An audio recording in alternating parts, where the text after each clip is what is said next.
Hi, my name is Jenna McDonald, and I have a huge passion for cancer survivors and cancer patients and their families, and huge compassion for everything that they go through and all that that entails. Uh, the reason for this, a little bit of background, is that I myself was a cancer patient.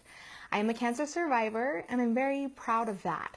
And with that has come a lot of changes and trials in my life. And I just want to share my story and share what I've learned with people who are going through the same thing or who need it. And unfortunately, in our day and age today, a lot of people are being affected and inflicted by cancer, whether it be people get diagnosed with cancer themselves or people they love and care for get diagnosed with it. So that is the premise of why I have decided to make this my life's work. I am incredibly passionate about it. I am also a therapist. I'm an LCSW, licensed clinical social worker, and so I have worked in the field of social work as a therapist for almost 9 years now. And I was diagnosed with cancer when I was 19 years old. I was in my undergraduate program, and I wasn't planning on being a therapist at all. So I decided to go into this field in order to work with people and truly to help people go through the things that I myself have been through. So I was diagnosed with non-Hodgkin's lymphoma. That's cancer, a blood cancer of the lymph nodes. And when I was diagnosed back in 2004, this was incredibly not common. It was uncommon for females of that age group to be diagnosed. So, and I didn't have necessarily a history of cancer in my family. It was kind of like a bump on the charts, and it was traumatic. And I was living in Hawaii at the time. I was living like a dream life. And so that's also something else that I want to address going forward. And I'm kind of going to outline a few things that I am going to come back to in the courses, the studies that I'm going to do. Kind of, since I'm a therapist, I call it psychoeducation. So we're going to deal with a realm of things that, and I'm kind of going to outline them here. But another thing that I really noticed when I was diagnosed with cancer was how vastly it affected my family. My parents were greatly affected. Both of them were diagnosed with severe depression and were on psychotropic medications during the course of my treatments.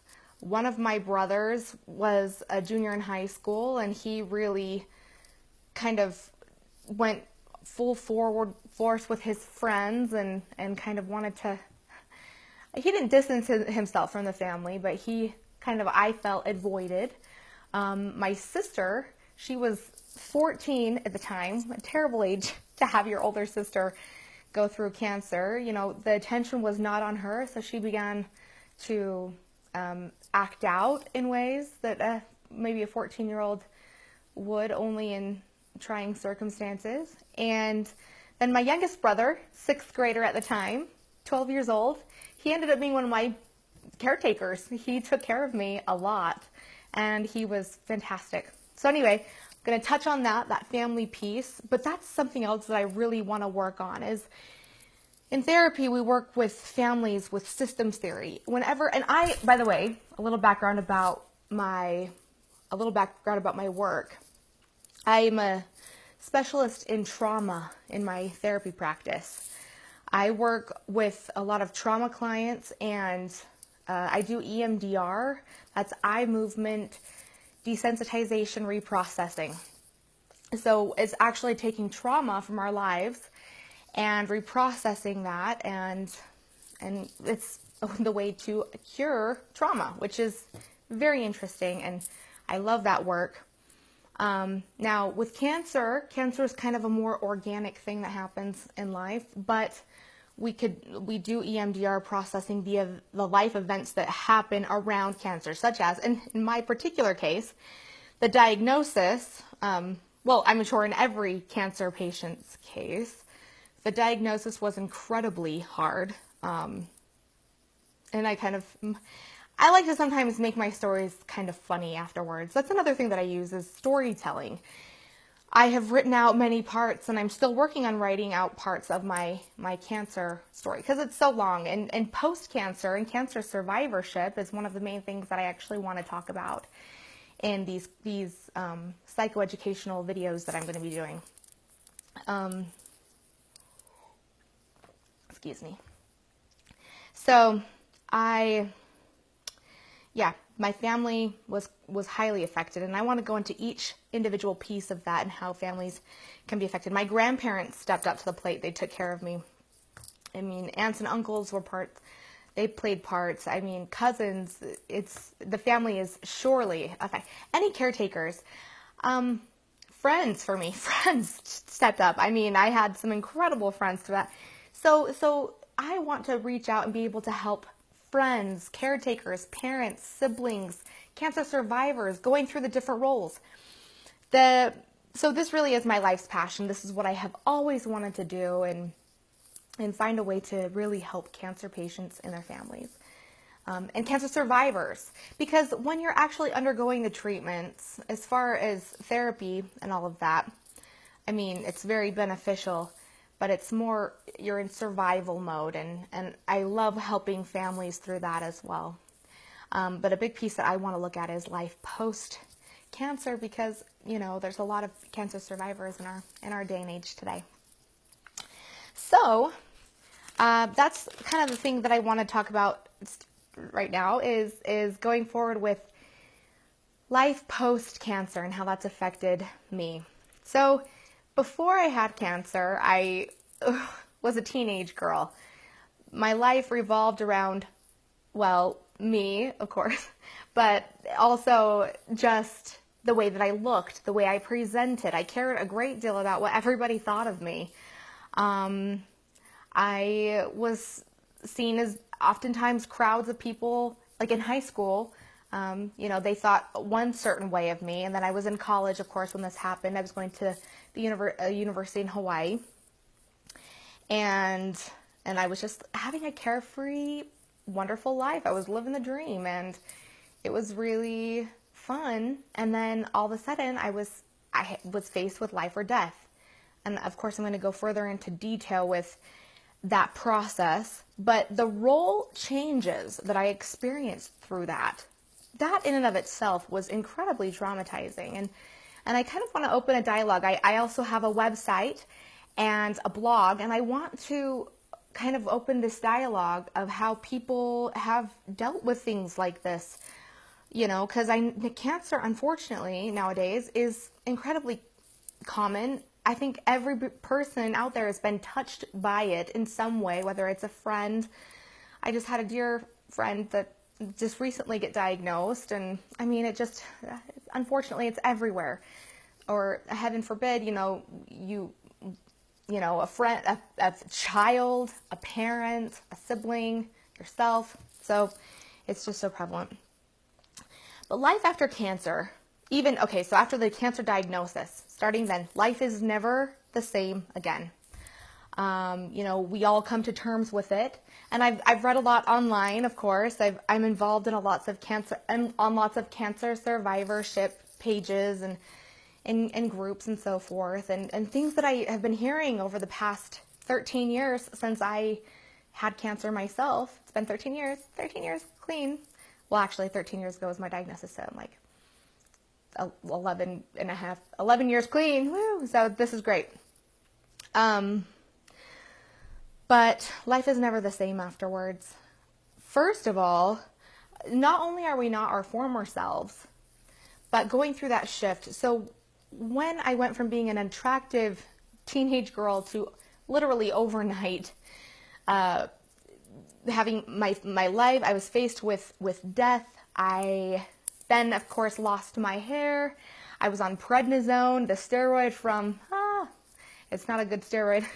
Well, I guess it is medically, I'm sure it does many beneficial things, but I gained nearly 70 pounds over the course of my chemotherapy treatments, and coming out of that was definitely not the same. as I had felt before. Very puffy, very bloated, and not to mention the side effects of it. I mean, they're horrendous. So we are not our former selves. We have real post-cancer side effects. So I dealt with chemo brain, which, let me just tell you a little bit about chemo brain. And those of us who have dealt with it, I mean, it is nothing to scoff at. Even when I used to hear it then, when my doctor said, beware of chemo brain, don't make any big decisions for the next year and a half, 2 years. I was like, yeah. But little did I know. I mean, I remember now, looking back, retrospectively, and being in a complete haze, I could not think clearly. A lot of my reasoning processes at the time, non-existent. I can't even rationally explain what I was going through, what I was thinking, how I was handling certain things. Just being alive for me, just being able to go outside. Because when I was undergoing my treatments, it was very intensive. There were weeks at a time that I couldn't even leave the house. And then when I could, it was like no schools, no movie theaters, no restaurants, no churches, no place where anybody would be around a big amount of people. So keep it to small groups, small populated areas. And of course that was really interesting and trying to my life at the time, because all I wanted to do was get out. I found myself during those times envious of people who had jobs. This sounds so weird now, of course, but I remember, because for a while I couldn't drive or anything, but I remember I finally took my car and I had a little independence, and I was driving along the road and I was looking at people around me thinking, oh, these people look like they're heading to their jobs, heading to school, heading to life. They just had, and that really was huge. I mean, you're just not the same. Chemo brain was huge. Being forgetful, yeah. And so people in your lives, when you're a cancer survivor, or while you're undergoing chemo, radiation, cancer treatments, should know to be very patient, and which I'm sure that they do know that, but they're going through a realm of problems on their own. So yeah, very, very unique and need to be sensitive to these situations. Cancer patients post-cancer need understanding. I'm going to get into this later on, but I made quite a mess of my life, my social life, my romantic life post-cancer, because I was a little lost. I was confused. I mean, the words are confused, jumbled. I was lost, whatever you want to call it, but couldn't reason through things, not making the best decisions, couldn't make very good decisions at that time. And now I have read the research and that backs it up. But to have sympathy and compassion for myself post a lot of those decisions was and has been a journey in and of itself. So that's something else to think about. And then also, another part that I'm going to add to this is that cancer patients, cancer survivors, the doctors say you need to eat differently, and we should eat differently, and how that changed, going from how my body was before cancer, then during cancer, and then post-cancer. At first I did not eat well. I was eating everything. I got into really extremely bad habits during chemotherapy because eating was one of my main coping mechanisms for the stress and what I was going through at the time. I didn't even cognizantly think about that at the time, but how that was affecting me. And then my weight struggle that I had post-cancer, and how that led to a realm of different problems, including body dysmorphia, eating disorders, trying to get control. This is another huge thing that I want to touch on, is the lack and loss of control. Power and control studies, the power and control that people have after, well, because when you get diagnosed with such a huge diagnosis as cancer, and its various different cancer forms, how the loss of power and control affects us as humans, and how that can lead to greater and bigger traumatic events. And how, for me, and I'm going to be open and honest, I'm going to use my story, basically fillet my story, fillet myself and use my story as, because I've met and talked with so many people who have been through similar things, and there's so much shame and embarrassment that goes along with it, that it's role confusion, it's loss of power and control, loss of safety, feeling that the world is no longer a safe place, and how that can really affect people. It changes your life. You come out of cancer, and in a lot of ways, you're very strengthened. I was very strengthened, but then in a lot of ways, I questioned everything. Making decisions was tricky. I questioned the world around me. I wondered, is this safe? I remember in graduate school, I had this opportunity to go and live in Mexico City for a time, and I speak fluent Spanish, and so I didn't at the time. I've since learned it. But I wanted to go, and my dad, this is not his fault, but this is another part of that dynamic, but he said, oh my gosh, I don't really want you to go, because I was going to be doing humanitarian service there. And he said, I don't want you going and cleaning up there. I don't want you to get sick. I don't want this. And so I did not end up going. And how this has really changed my life.